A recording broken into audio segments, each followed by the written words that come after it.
Bem, bom dia. Bem, hoje o nosso grupo vai falar sobre o problema do agendamento utilizando a coloração de grafos. Mas, primeiro de tudo, a gente precisa entender o que é esse problema do agendamento. Bem, esse problema do agendamento, ele é muito comum, ele ocorre muito em universidades, em escolas, por exemplo, em que a gente tem professores que precisam lecionar disciplinas, só que essas disciplinas não podem ocorrer no mesmo horário, porque já prejudica os alunos. Então, esse problema, ele fala sobre uma alocação de recursos, que são as disciplinas, entre uma série de intervalos de tempo, que seriam os tempos onde ocorre cada disciplina. Ele satisfaz as necessidades e as restrições. Necessidades seriam dos professores, em que eles colocam os horários em que eles podem ministrar uma disciplina específica, e restrições em que elas não podem ocorrer no mesmo horário, porque um professor não pode estar no mesmo lugar, em dois lugares ao mesmo tempo. Então, a gente visa, utilizando grafos, criar um cronograma otimizado em que não tem esses tipos de conflito.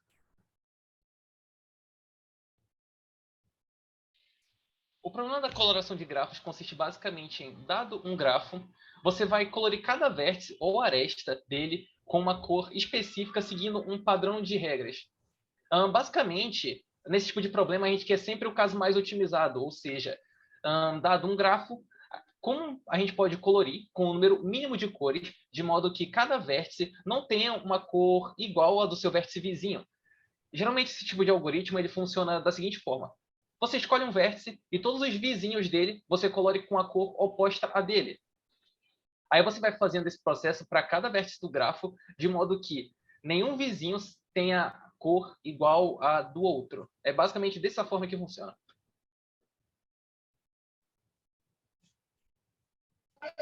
Então, para exemplificar esse problema de agendamento, a gente traz esse problema do professor de disciplina.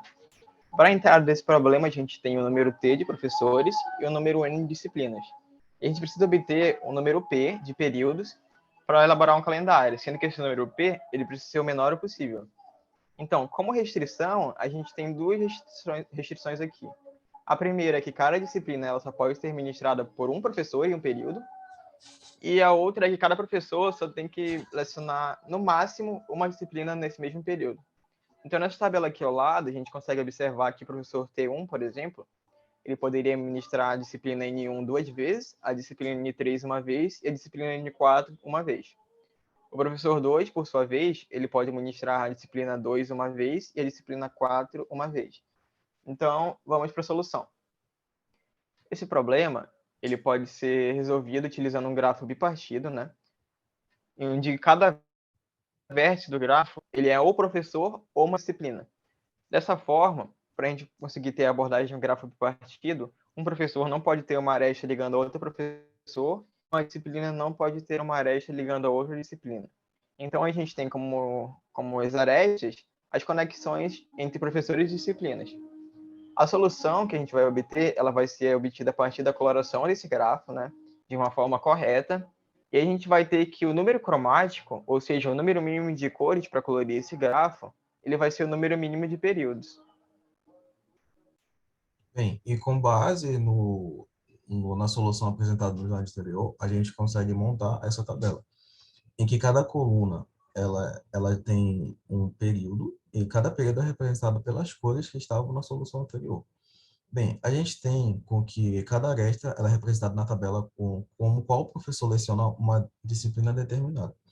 Como foi mostrado no slide anterior, a gente tem que o professor T1, ele pode ministrar a disciplina N1 duas vezes, mas ele não pode fazer ao mesmo tempo. Então, aqui ela ocorre em períodos diferentes.